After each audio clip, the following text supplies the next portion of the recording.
Ibu, selamat pagi. Apa kabarnya pagi hari ini? Puji Tuhan. Mari kita kembali menyiapkan hati kita untuk kita beribadah pagi hari ini. Mari kita satukan hati kita di dalam doa. Bapa, kami bersyukur buat pagi hari ini, buat cinta-Mu, anugerah-Mu, kasih-Mu yang tidak pernah berhenti dalam kehidupan kami. Terima kasih Bapa buat setiap penyertaan-Mu yang sempurna dan perlindungan-Mu yang nyata dalam kehidupan kami. Pagi hari ini kembali kami membawa seluruh hidup kami ke dalam mesbah kudus-Mu untuk kembali kami memuji, memuliakan nama-Mu, menaikkan setiap ucapan syukur kami dan doa kami kepada-Mu. Bapa, di dalam nama Tuhan Yesus, kami menyerahkan ibadah kami pagi hari ini dari awal pertengahan hingga akhirnya ke dalam kuasa tangan-Mu. Engkau yang bekerja hari ini, Engkau memenuhi ruangan ini dengan hadirat-Mu dan penuh kasih-Mu. Terima kasih Tuhan, sehingga kami boleh dipulihkan, kami boleh disegarkan, dan kami boleh menerima setiap anugerah dan kasih-Mu dalam setiap hidup kami. Terima kasih Bapa. Di dalam nama Tuhan Yesus Kristus kami berdoa dan mengucap syukur. Haleluya. Amin. Banyak hal yang sudah Tuhan perbuat dalam kehidupan kita, dan semuanya mendatangkan kebaikan dalam kehidupan kita. Roma 8 ayat 28. Segala sesuatu yang Tuhan izinkan mendatangkan kebaikan dalam kehidupan kita. Haleluya. Haleluya. Mari kita siapkan hati kita untuk kita bermazmur bagi Allah kita. Haleluya.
bersyukur pada Tuhan kita.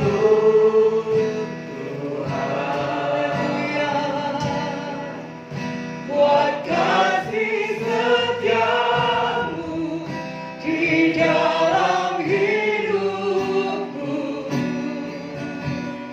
ku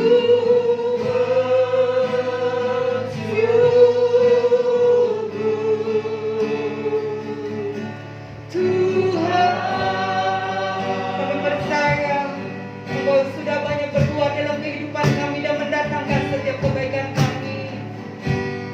Banyak yang tak berbuat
Kami bersyukur buat semua yang sudah Tuhan berikan dalam hidup kami.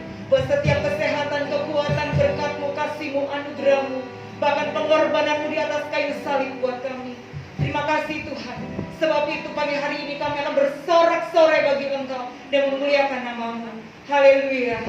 Amin. Bapak Ibu bersyukur hari ini. Amin.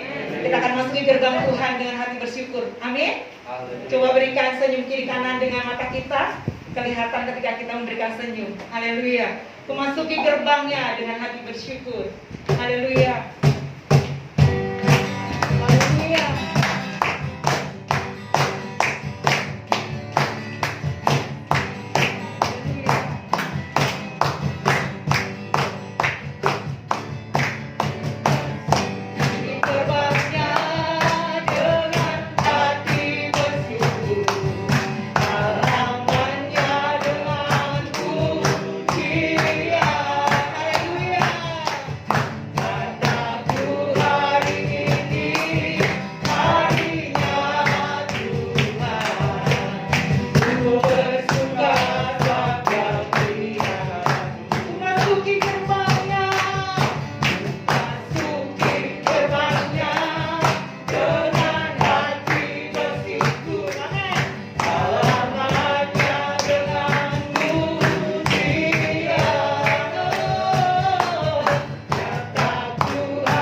Oleh kuasa darahnya kita ditebus dan selamatkan. Sebab itu mari kita memberikan kasih kita dan kerinduan seluruh hati kita kepada Tuhan. Sebab tanpa pengorbanannya di atas kayu salib, kita bukan siapa-siapa. Tapi karena pengorbanan Tuhan di atas kayu salib, kita izinkan menjadi anaknya. Dan kita ditebus karena kasih Tuhan luar biasa. Haleluya.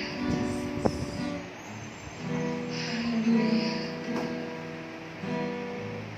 Haleluya. Bersyukur oleh kuasa darah-Mu, Kau telah tebus dosa kami. Haleluya.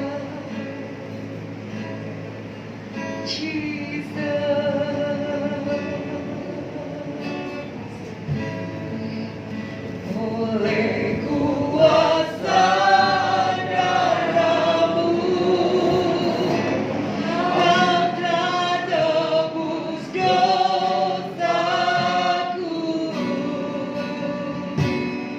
Kekudusan-Mu melingkupiku. Kasih-Mu, kasih-Mu mengalir memulihkan hidupku. Sungguh besar anugerah-Mu, Kau selamatkan hidupku. Ku menjadi ciptaan yang baru. Amin. Oleh kuasa darah-Mu, oleh kuasa darah-Mu, Kau telah tebus dosaku.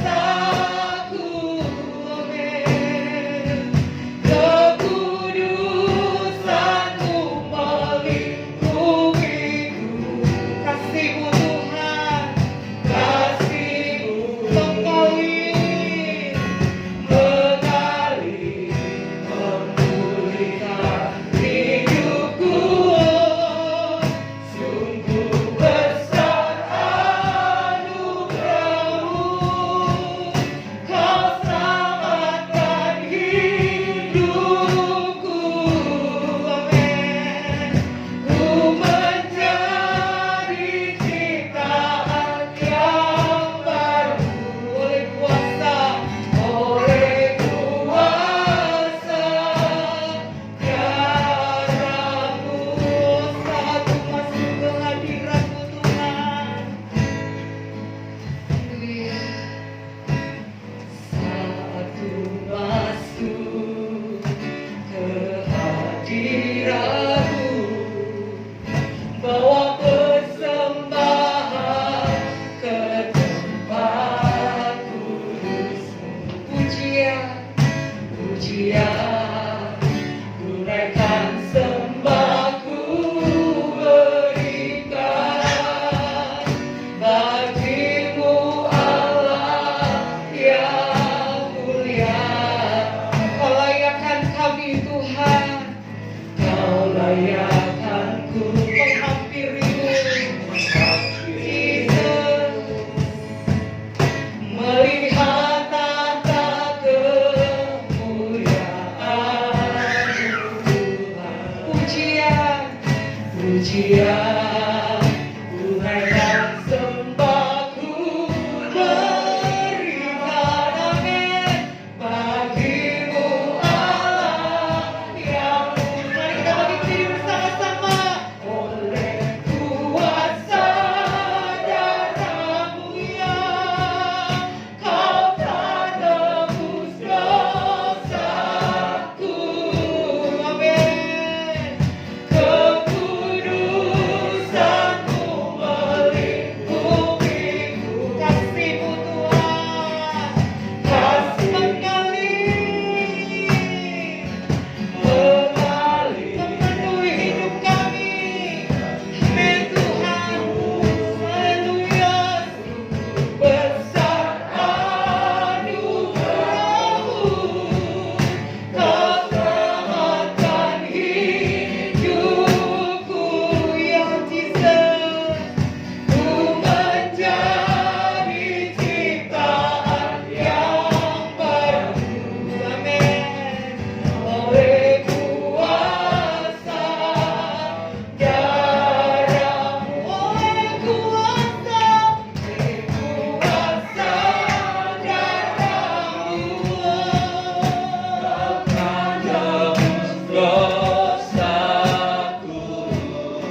kasih Tuhan.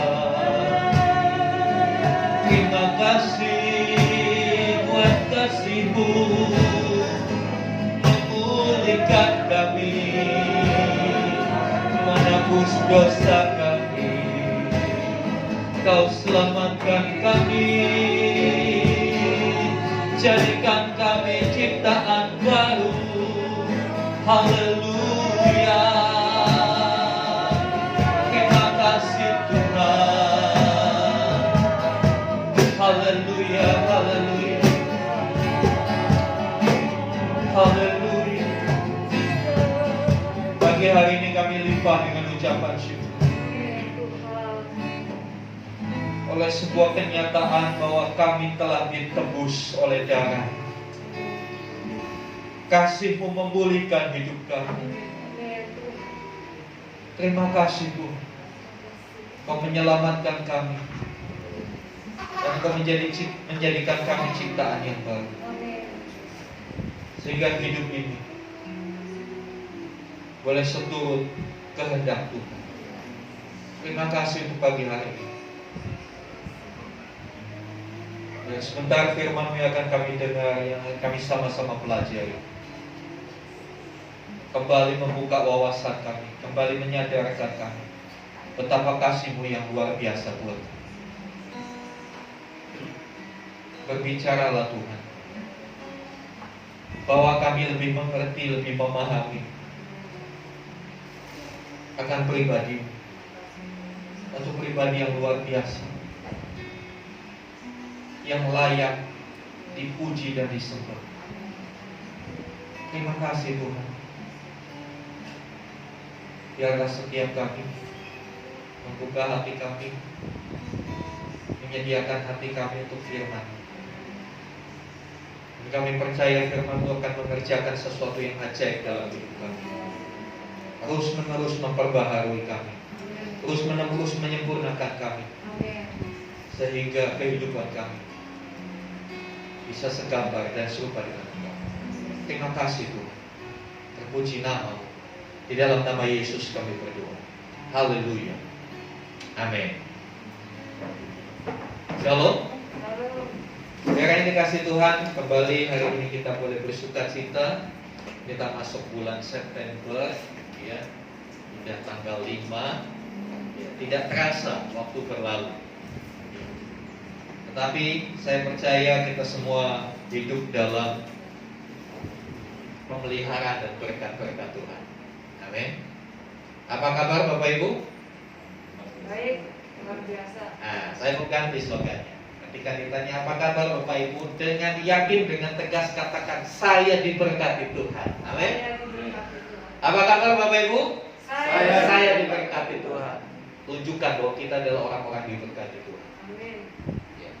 Dan kita harus punya pemahaman bahwa berkat itu tidak melulu soal jumlah rekening di bank kita. Kita boleh sehat, kita boleh bersuka cita, itu adalah sebuah berkat. Ada toko serba ada. Coba, ada nggak jual sukacita di situ? Nggak ada. Ada nggak dijual damai sejahtera itu? Tidak ada. Dan semua itu Tuhan berikan buat setiap kita yang mengasihi Dia. Saudara yang dikasih Tuhan, hari ini kita sama-sama mau belajar tentang kasih Bapa. Seperti apa sih kasih Bapa? Kita melihat satu ayat yang begitu terkenal di dalam kekristenan, Yohanes 3 ayat 16. Kalau sudah hafal, boleh nggak usah buka Alkitab kalau sudah hafal. Yohanes 3 ayat 16. Yang belum hafal, kita buka, kita baca bersama-sama. Yohanes 3 ayat yang ke-16. Hitungan ketiga, kita mulai. Siap? Yohanes 3 ayat 16. 1, 2, 3. Karena begitu besar kasih Allah akan dunia ini, sehingga Ia telah mengaruniakan anaknya yang tunggal, supaya setiap orang yang percaya kepadanya tidak binasa, melainkan beroleh hidup yang kekal. Ya, ayat ini mungkin sudah kita hafalkan berulang-ulang. Tapi hari ini saya mau mengajak kita melihat kata demi kata di dalam ayat ini. yang tersusun begitu luar biasa, memiliki makna yang sangat dalam. Ya. Seperti apa kasih Allah itu? Dikatakan karena begitu besar. Kata begitu besar ini bicara soal memiliki pengertian dua hal. Begitu besar. Ya, dalam terjemahan lain, demikian kasih Bapa, demikian kasih Allah, demikian besar.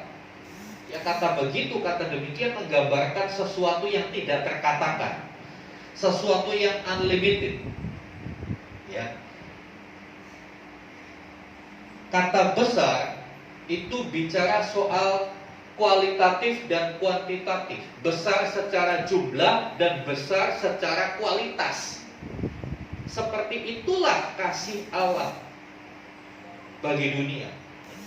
Dunia, kosmos dalam bahasa aslinya, itu tentu saja bukan bicara soal penampakan alam. Ya, ada laut, ada gunung, bukan itu yang sedang Allah bicarakan.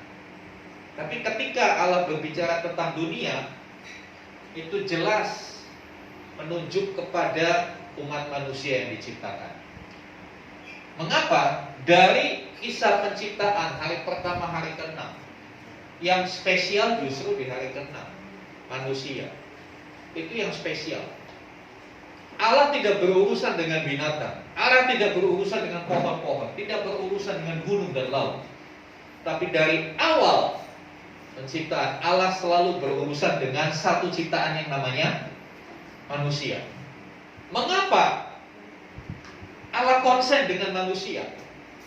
Karena jelas di dalam kitab Kejadian dikatakan bahwa manusia itu diciptakan segambar dan serupa dengan Allah. Dalam bahasa kerennya imago Dei, menyerupai Allah, segambar dan serupa. Ada orang yang mengatakan identik. Tapi penggambaran di dalam kitab Kejadian mengatakan segambar dan serupa dengan Allah, ini menunjukkan kemuliaan manusia pada waktu manusia diciptakan. Bahwa manusia itu spesial, berbeda dari ciptaan yang lain. Begitu menarik perhatian Allah ciptaan manusia ini, sehingga Allah memberikan predikat sungguh amat baik.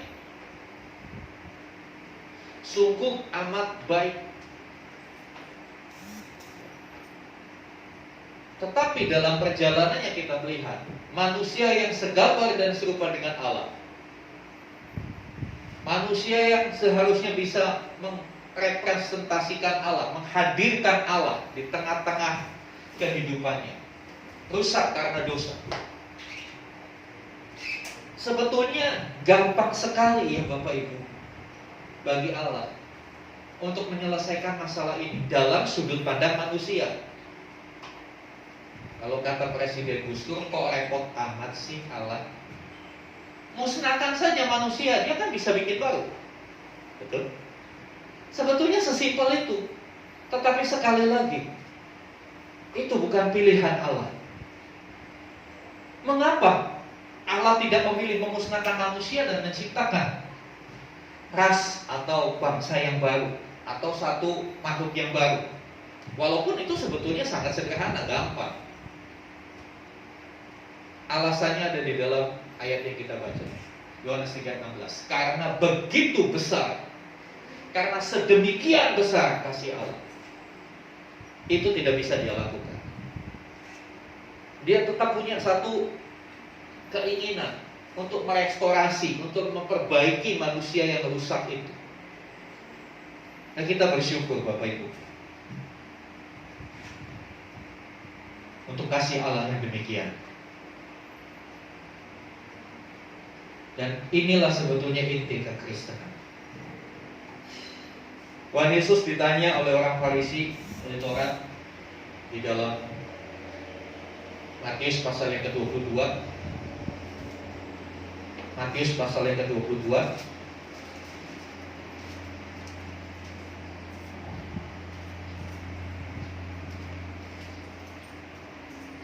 Ayat yang ke-34.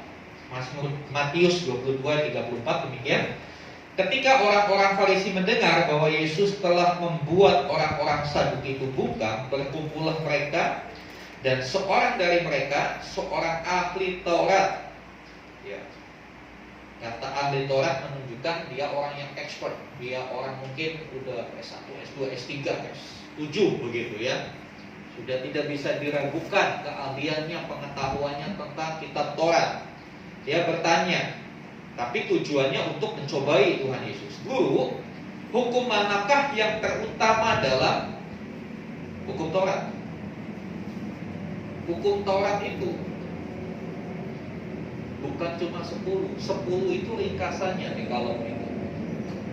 Tapi hukum Taurat itu ada 600 sekian. Ini macam-macam sekali. Ahli Taurat bilang, Guru, yang utama itu yang mana sebetulnya? Ya.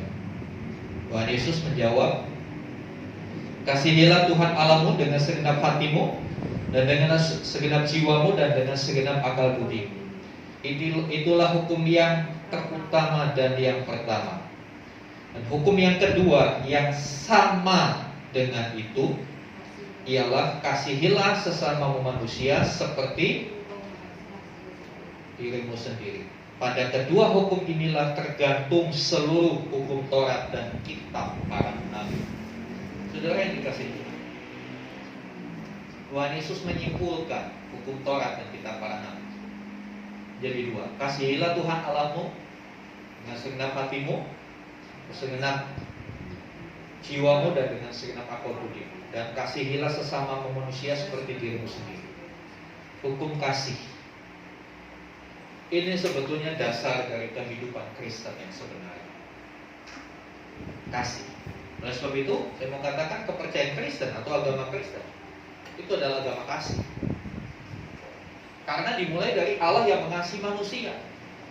Dimulai dari kasih dan akan berakhir di dalam kasih. Allah begitu mengasihi manusia sehingga dia melakukan apapun supaya manusia itu pulih, supaya manusia itu tidak binasa. Saudara yang dikasihi Tuhan, kasih Allah ini, kalau saya boleh katakan, ini seperti cinta buta. Ya, dalam bahasa pergaulan sekarang ada bucin, buta cinta. Ya itulah kasih Allah. Karena apa? Dia mengasihi manusia pure dari dirinya, bukan karena ada sesuatu dari diri manusia itu yang membuat akhirnya dia tertarik, yang membuat akhirnya dia respect sama manusia nih. Oh, dia melakukan banyak kebaikan, dia punya prestasi, dia begini bukan. Karena Roma 3 ayat 23 dikatakan, karena semua orang telah berbuat dosa dan telah kehilangan kemuliaan Allah. Sebetulnya dari ayat ini kita tahu bahwa tidak ada sesuatu pun yang bisa dijadikan alasan untuk Allah boleh mengasihi manusia. Dalam diri manusia itu nggak ada sesuatu prestasi atau apapun yang membuat, yang bisa menarik kasih Tuhan. Tapi mengapa kasih Bapa terlalu besar buat kita? Ya karena memang sejatinya Dia mengasihi kita tanpa alasan. Dan saudara yang dikasihi Tuhan, kasih itu adalah sesuatu tindakan yang aktif. Satu tindakan yang aktif yang gak bisa diem. Ya. Pasangan muda-mudi kalau sedang jatuh cinta, ya, tidak peduli hujan lebat, waktu malam minggu harus apel. Tidak peduli lagi COVID, pokoknya harus ketemu. Apapun akan dilakukan, dia aktif. Dia gak diam menunggu. Nah itulah kasih Allah. Dia tidak bisa melihat manusia. Setiap hari manusia harus binasa. Setiap hari manusia harus masuk dalam penghukuman kekal.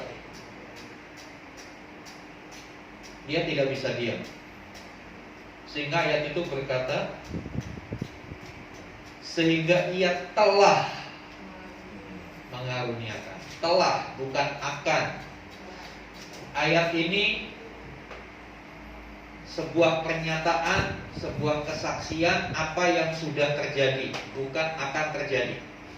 Karena faktanya Allah telah mengaruniakan. Sudah tercatat di dalam sejarah bahwa Yesus Kristus adalah satu sosok manusia yang pernah ada di dunia, pribadi yang pernah ada di dunia, bukan tokoh khayal seperti Superman. Dan ini adalah bukti dari kasih Bapa. Kasih itu tidak terbatas, dan kasih itu aktif. Kasih itu juga mau berkorban. Kasih yang tidak terbatas itu mau berkorban. Untuk berkorban, dia tidak pikir apa yang akan didapatnya kembali. Kasih Allah itu benar-benar dipakai kata di sini mengaruniakan. Allah tidak menjual belikan kasihnya. Kalau Allah menjual belikan atau menukar, iya aku kasih kamu anakku yang tunggal, tapi kamu harus kasih ini sama aku. Bukan kasih yang transaksional. Kamu kasih apa, aku kasih apa, bukan itu. Tapi benar-benar kasih yang mengaruniakan, memberikan tanpa syarat. Dan itulah kasih Bapa. Saudara yang dikasih Tuhan, hasilnya atau tujuannya supaya setiap orang yang percaya kepadanya tidak binasa, melainkan beroleh hidup yang kekal. Kadangkala konsep kasihnya manusia, saya membeli sesuatu untuk mendapatkan sesuatu yang lain. Apa feedbacknya? Apa dapatnya? Apa keuntungannya? Apa profitnya? Itu kasih dunia, kasih manusia. Tapi kasih Allah nggak seperti itu. Kasih Allah memberi tanpa berpikir apa. Tapi justru dia memberi untuk kebaikan orang itu, bukan untuk kebaikan dirinya. Kalau di dalam masyarakat kita melihat orang memberi untuk kebaikan dirinya. Apa kebaikannya? Suatu saat orang itu harus ingat, loh saya sudah tolong. Atau saya memberi supaya saya dimudahkan, kan begitu. Supaya urusan saya dimudahkan. Saya memberi supaya saya dikenal orang baik, suka memberi, suka menolong. Itu dunia. Tetapi kasih Allah, dia memberi supaya kita jadi baik. Allah tidak perlu berpikir dia mengaruniakan anaknya yang tunggal supaya dia dinilai baik. Karena pada dasarnya Allah sudah baik. Dia tidak perlu lagi pengakuan bahwa dia Allah yang baik. Karena faktanya, realitanya dia Allah yang sangat baik. Gak perlu lagi dia membuktikan dirinya baik. Justru dia mengasihi supaya kita yang tidak baik jadi baik. Saudara dikasih Tuhan, ini sesuatu yang luar biasa. Ketika saya renungkan kasih Tuhan,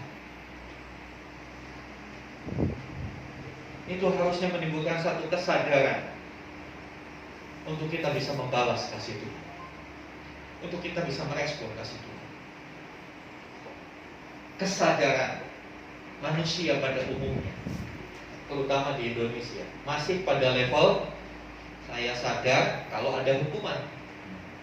Saya sadar saya harus melakukan sesuatu karena ada imbalan. Kesadaran akan reward dan punishment, itu saya katakan kesadaran yang paling rendah. Kenapa kita tidak berdosa? Kenapa Bapak Ibu tidak mau berdosa? Iya, kalau saya berdosa saya masuk neraka. Itu kesadaran paling rendah, saya bilang. Itu kesadaran hanya karena ada hukuman. Karena kita takut sama hukuman, kita tidak melakukan. Itu kesadaran yang paling rendah. Atau anak-anak yang sekolah, ayo pokoknya kalau dapat nilai 100, dapat 100.000. Enak kan? Bapak Ibu atau anak-anak terima hal seperti itu. Kalau dapat 100, kalau dapat nilai 100 pelajaran apapun, dapat 100.000. Khusus untuk matematika didobelin, dapat 200.000, kalau dapat 100. Apa Apa yang dilakukan seorang pelajar? Oh, dia akan belajar. Dia kejar apa? Yang dikejar sebetulnya nilai 100 apa 100 ribunya? 100 ribunya. Itu kesadaran paling rendah. Sadar karena ada imbalan. Mari kita melangkah kepada level kesadaran yang di atasnya. Mari kita sadar bukan karena ada hukuman, takut sama hukuman, atau untuk meraih sesuatu, baru kita sadar, baru kita berubah. Tapi kita mau sadar karena kita mengasihi, karena kita menyadari kasihnya begitu besar. Saya harus melakukan ini. Saya menjaga kekudusan hidup saya bukan untuk masalah dosa lagi, tapi saya menjaga kekudusan hidup saya karena saya tahu Tuhan begitu mengasihi saya. Dan Tuhan gak suka kalau saya berbuat dosa. Dan dia sudah melakukan begitu banyak hal untuk saya. Gak pantas saya mengecewakan dia. Mari bawa kesadaran kita kepada level ini. Di dalam pengiringan kita kepada Tuhan, mari miliki pemahaman seperti ini. Kita bukan lagi bicara masalah nanti masuk neraka loh. Saya kira orang Kristen yang dewasa gak perlu ditakut-takuti dengan ini. Orang Kristen yang dewasa sudah sadar bahwa dia ada dengan keberadaannya saat ini. Itu karena kasih Bapa yang luar biasa. Masa Bapa sudah mengasihi kita demikian rupa, kitanya cuek-cuek aja. Mari kita balas, mari kita responi kasihnya. Oleh sebab itu Tuhan Yesus ketika diberikan pertanyaan yang menjebak tadi, apa yang paling utama? Simpel. Kasihilah Tuhan Allahmu dengan segenap hatimu, dengan segenap jiwamu, dengan segenap kekuatanmu. 3 kata dengan segenap ini bicara soal all of your life. Seluruh hidupmu mengasihi Tuhan. Segala aspek hidupmu mengasihi Tuhan. Mengasihi Tuhan bukan hanya dalam ruang lingkup ketika kita di gereja. Mengasihi Tuhan bukan saat kita benar-benar pada saat kita beribadah, tapi mengasihi Tuhan harus dibuktikan, dinyatakan dalam keseharian hidup kita, dalam pekerjaan, dalam pergaulan, bahkan ketika kita menghadapi konflik-konflik dengan sesama kita. Disitulah tunjukkan bahwa kita adalah orang-orang yang mengasihi Tuhan. Dan hukum yang kedua yang sama dengan itu, dan ayatnya tadi bilang itu, hukum yang kedua yang sama, artinya sama sederajat, sama pentingnya, sama-sama harus dilakukan. Jangan yang satu dilakukan, satu diabaikan. Dua-duanya harus. Seperti Bapak Ibu pakai sepatu, gak mungkin pakai sepatu yang kanan aja. Loh kenapa Pak? Sepatunya kok pakainya yang kanan aja? Iya, yang sepatu yang kiri sudah sobek, jadi saya gak pakai yang kanan aja. Kan gak gitu juga. Walaupun yang sobek, kalau adanya itu yang dipakai, gak mungkin pakai sebelah. Atau gak dipakai sama sekali, dua-duanya kan seperti itu. Mengasihi Tuhan itu harus berdampingan, atau dengan kata lain mengasihi Tuhan itu diwujudkan dalam mengasihi sesama. Ini yang kadang-kala kita tidak bisa. Kita bisa mengasihi Tuhan karena Tuhan mengasihi kita. Tapi kita mengasihi sesama, aduh dia bikin susah, aduh dia menipu saya bolak-balik, saya mau ngasih dia gimana? Tapi masalahnya Bapak Ibu, firman Tuhan bilang hukum yang kedua yang sama dengan itu. Jadi kita mengasihi sesama itu poinnya sama dengan kita mengasihi Tuhan. Ini yang kadang-kala jujur, ini sulit. Tapi sulit bukan berarti gak bisa dilakukan. Sulit bukan berarti kita hindarkan, ya kan? Sulit bukan berarti kita menghindar, gak mau. Kehidupan sulit gak Bapak Ibu? Sulit, tapi bukan berarti yuk mati bareng-bareng yuk karena hidup susah. Kan gak gitu juga kan? Karena sulit, kita harus fokus, kita harus konsentrasi, kita harus berjuang, berusaha maksimal sampai bisa. Amin. Sama seperti waktu kita belajar naik sepeda dulu, bolak-balik nabrak, bolak-balik jatuh, masuk got mungkin. Tapi apakah kita berhenti? Gak mau lagi? Enggak, coba sampai bisa, lakukan terus. Demikian dalam hal mengasihi. Sekali lagi mengasihi Tuhan ditunjukkan dengan kita mengasihi sesama. Karena apa? Sesama itu segambar dan serupa dengan Allah. Ini yang menjadi PR kita selama kehidupan kita. Saya katakan ini project kita. Projectnya orang Kristen itu bukan berlomba bikin gereja yang megah. Projectnya gereja Tuhan itu bukan cari jemaat sebanyak-banyak, tapi bagaimana kita menyatakan kasih pada orang. Sekalipun, ya saya katakan, sekalipun orang itu merugikan kita, sekalipun orang itu merusak nama baik kita, sekalipun orang itu berbicara yang tidak baik tentang kita, tuntutan firman Tuhan tetap harus mengasihi. Itu gak bisa ditawar. Dan disitulah yang saya sering katakan, itu namanya menyangkal diri, itu namanya menyalibkan daging. Ketika kita mengasihi orang yang baik sama kita, itu gampang, itu gampang sekali. Tapi bagaimana kita mengasihi orang yang benar-benar sadari kita juga berlaku gitu sama Tuhan. Tuhan mengasihi kita, berapa kali kita mengecewakan Tuhan, berapa kali Tuhan geleng-geleng lihat kelakuan kita. Sadarkah kita bahwa kadang-kala kehidupan kita masih jauh daripada apa yang Tuhan harapkan? Saya suka membayangkan ketika saya berdosa, Bapa di sorga, Dia lihat saya, Dia geleng-geleng. Anakku. Kebayang gak? Dan saya percaya ketika kita punya pemahaman demikian, apa sih yang mau dikejar di tengah hidup ini, kalau bukan untuk lebih mengasihi Tuhan. Sebentar kita masuk dalam perjamuan kudus.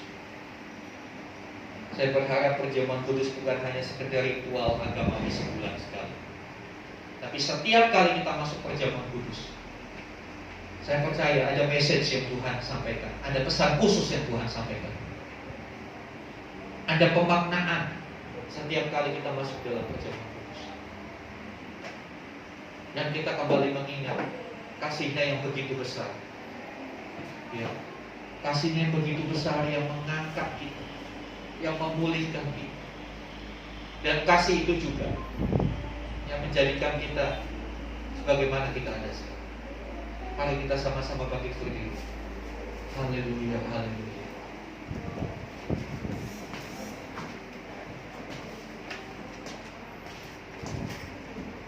Haleluya, haleluya.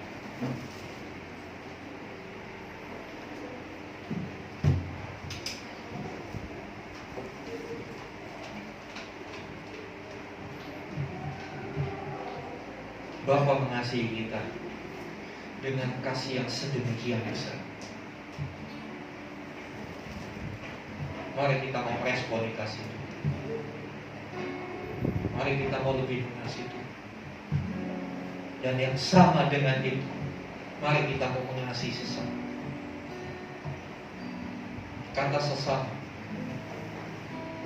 itu luas, bukan hanya sesama orang Kristen, sesama satu kelompok, satu komunitas, tapi sesama itu bicara soal semua manusia yang sama-sama diciptakan Tuhan segambar dan serupa dengan Dia. Haleluya, haleluya, haleluya.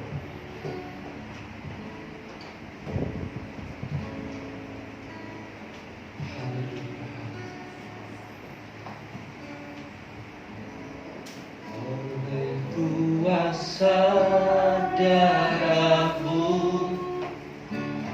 Kau telah tebus dosaku. Kekudusan-Mu melingkupiku, kasih-Mu mengalir memulihkan hidupku. Sungguh besar anugerah-Mu, Kau selamatkan hidupku, pun menjadi ciptaan yang baru.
kepada Bapak Agustinus untuk melayani perjamuan kudus.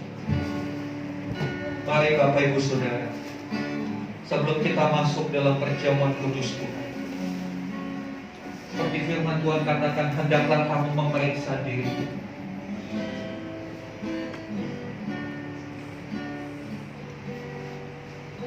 Mari kita mau memperhadapkan hidup kita kepada Tuhan. Mari kita meminta ampun untuk setiap kesalahan dan dosa. Karena sesungguhnya pengampunan Bapa selalu tersedia bagi kita. Dia melihat bagaimana kita berjuang menyangkali diri, memikul salib untuk bisa melakukan kehendak Bapa. Bapa mengerti kalau hari-hari hidupmu yang kau jalani bukanlah hari-hari yang mudah. Oleh sebab itu, Bapa telah mengutus Roh Kudus untuk menjadi penolong, memampukan kita untuk mengasihi Tuhan dan mengasihi sesama. Ambil waktu beberapa saat, siap pribadi berdoa, mohon pengudusan, pengampunan dari Tuhan. Sebelum kita masuk dalam perjamuan kudus. Perjamuan ini dikatakan perjamuan kudus karena nama Tuhan disebut di dalamnya. Perjamuan ini kudus karena Tuhan yang memerintahkan. Haleluya, haleluya.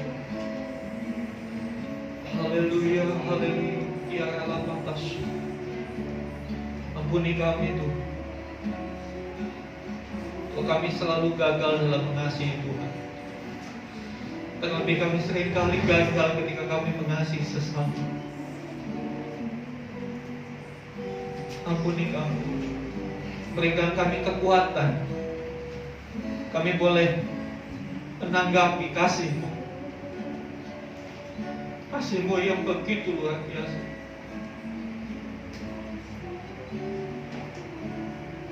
Layakkan kami masuk dalam perjamuan kudus. Nambah mengangkat roti dan anggur ini ke hadapan-Mu. Roti dan anggur yang adalah buatan manusia yang berdosa. Mari suci kuduskan, layakkan.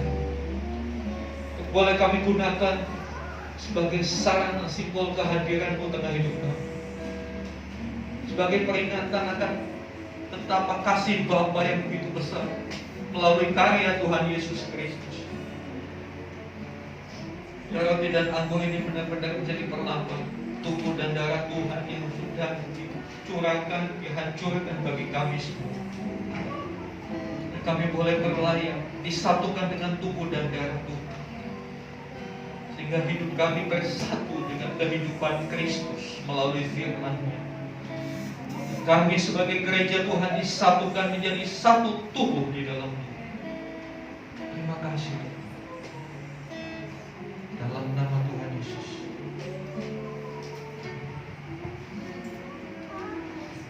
Dosaku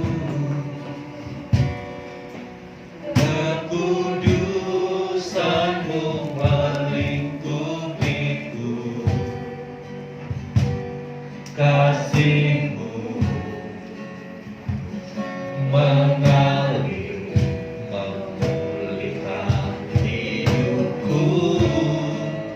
Sungguh besar anugerah-Mu, Kau selamatkan hidupku. Ku menjadi ciptaan yang baru oleh kuasa darah-Mu, oleh kuasa darah-Mu, oleh kuasa darah-Mu. Amin Tuhan, Kau telah tebus dosa. Karena itu pergilah dan jangan berbuat dosa lagi. Kekudusan-Mu melingkupi. Begitu kuduslah Kamu sebab Aku kudus. Kasih-Mu mengalir memulihkan hidupku.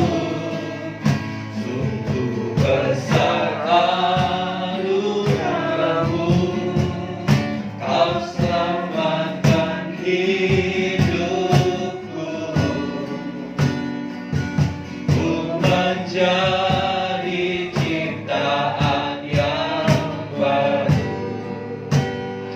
oleh kuasa darah-Mu. Biar musik dengan lembut Bapak Ibu bisa membaca pesan Tuhan melalui ayat yang tertera di roti yang Bapak Ibu telah ambil. Biarlah itu menjadi rema di dalam bulan ini, dalam kehidupan. Apakah itu janji Tuhan? Maka percayailah, yakinilah itu. Apakah itu teguran? Bertobatlah. Apakah itu kata-kata penghiburan?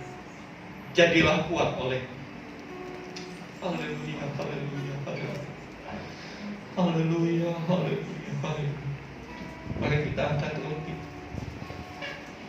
di tinggi dari kepala kita.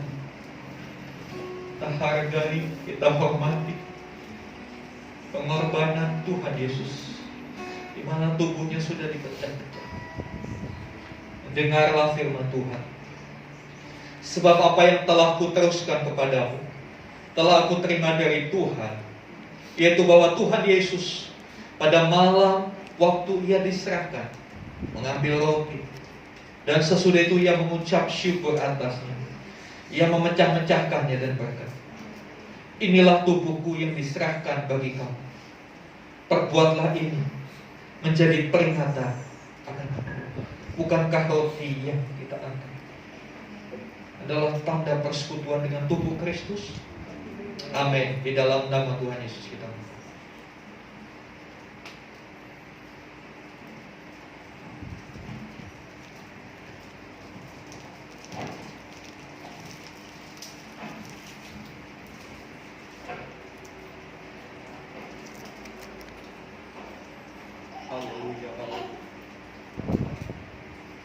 Haleluya, haleluya, haleluya, haleluya, haleluya.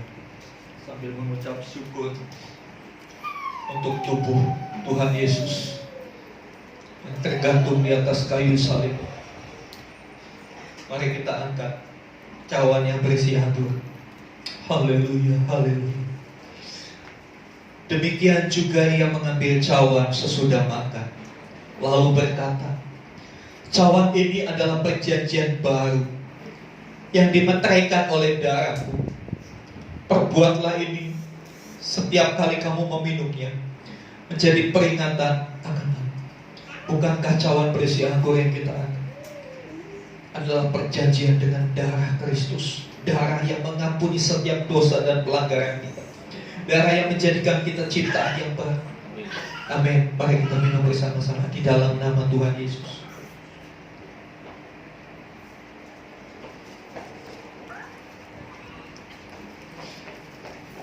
Haleluya, mari angkat tangan. Oleh kuasa darah-Mu, Kau telah tebus dosaku. Kekudusan-Mu melingkupiku.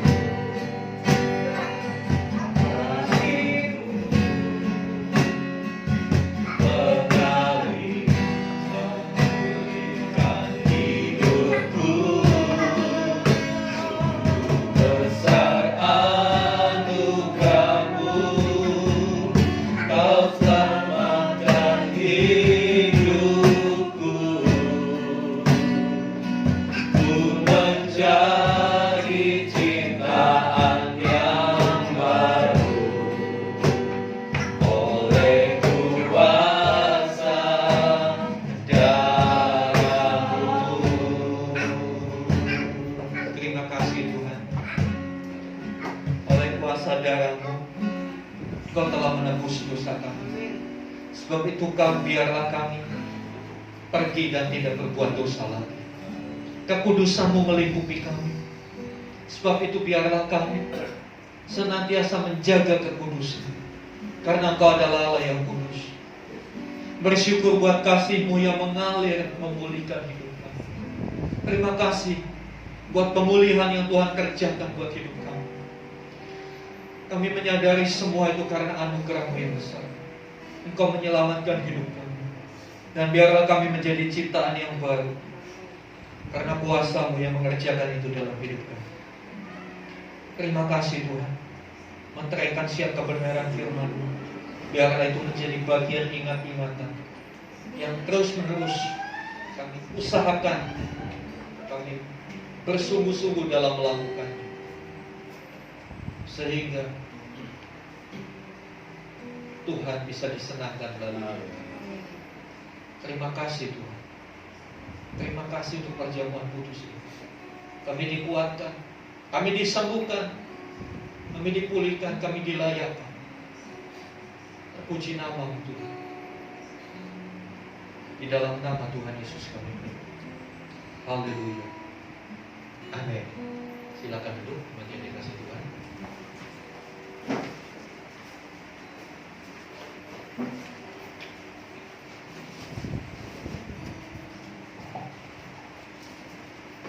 Puji nama Tuhan, kita akan memberikan kita memberikan berdoa bersama-sama. Bapa di dalam surga yang kami sembah di dalam nama Tuhan Yesus Kristus, pagi hari ini sungguh kami mengucapkan syukur buat kesempatan kehidupan yang Tuhan percayakan bagi setiap kami. Pagi hari ini Tuhan mengingatkan melalui firman Tuhan bahwa kehidupan kami tidak ada artinya. Kehidupan kami sia-sia tanpa kami ada bersama dengan Tuhan. Dan kehidupan ini adalah kehidupan yang terbatas. Tidak selamanya kehidupan ini ada yang kami nikmati. Biarlah ini menyadarkan buat setiap kami, sebagai awal tujuan Tuhan menciptakan kami, demikian juga hidup kami bila hari lepas hari semakin Tuhan perbaharui, sehingga kehidupan kami semakin hari kami semakin berkenan. Tidak mudah dan tidak gampang untuk kami boleh melanjutkan kehidupan kami hari ini ke depan.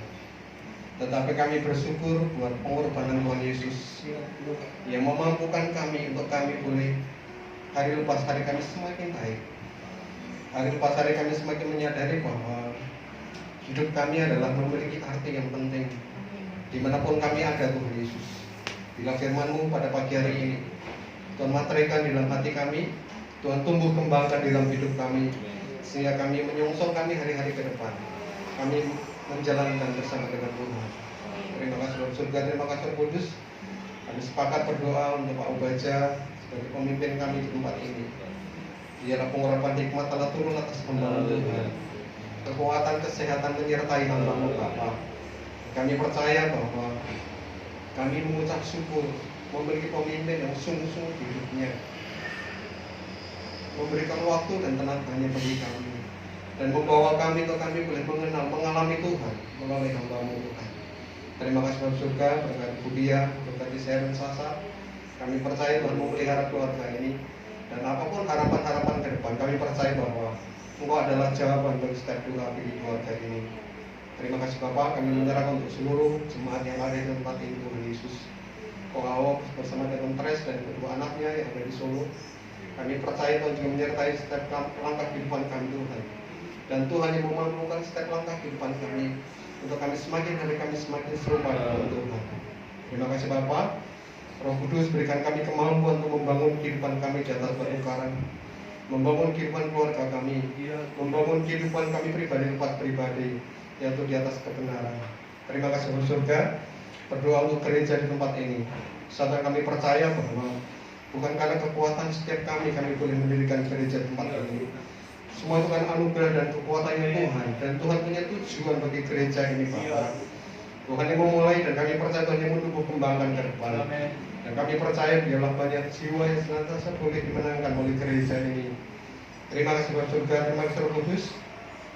Menyerahkan untuk lingkungan kami, untuk RT di tempat ini, RW di tempat ini, lingkungan gereja ini, biarlah damai sejahtera Allah juga melingkup ataskan mereka Bapak. Berkati untuk pemerintah kami Tuhan Yesus. Kami mengucap syukur kalau kami boleh melihat hari lepas hari semakin baik. Kami percaya semua itu karena campur tangan Tuhan atas bangsa ini. Berdoa untuk pemerintah pusat Pak Jokowi bersama dengan wakilnya, untuk seluruh kementerian, untuk seluruh TNI, bahkan semuanya Tuhan Yesus. Untuk pemerintah daerah di mana gereja ini ada, untuk Cikarang maupun Bekasi Jawa Barat Tuhan. Mari Bapak pagi hari ini pakai lebih lagi untuk para pemimpin kami Tuhan Yesus. melalui setiap Bapak yang ada, melalui setiap perekonomian yang saat ini menurun. Tapi kami percaya bangsa kami akan bangkit, bangsa kami akan pulih, karena Tuhan yang senantiasa bertata bangsa ini. Terima kasih Bapak surga, terima kasih Bapak Kudus.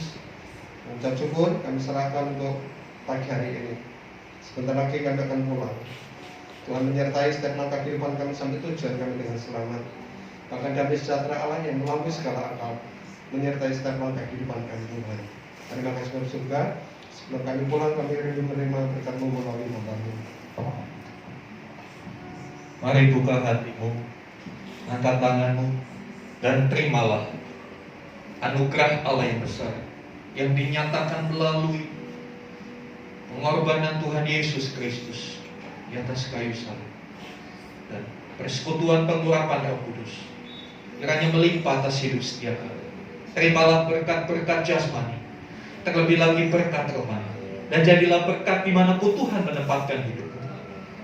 Karena itu pergilah, jadikanlah semua bangsa muridku, membaptislah mereka dalam nama Bapa dan Anak dan Roh Kudus, dan ajarlah mereka melakukan segala sesuatu yang telah kuperintahkan kepada.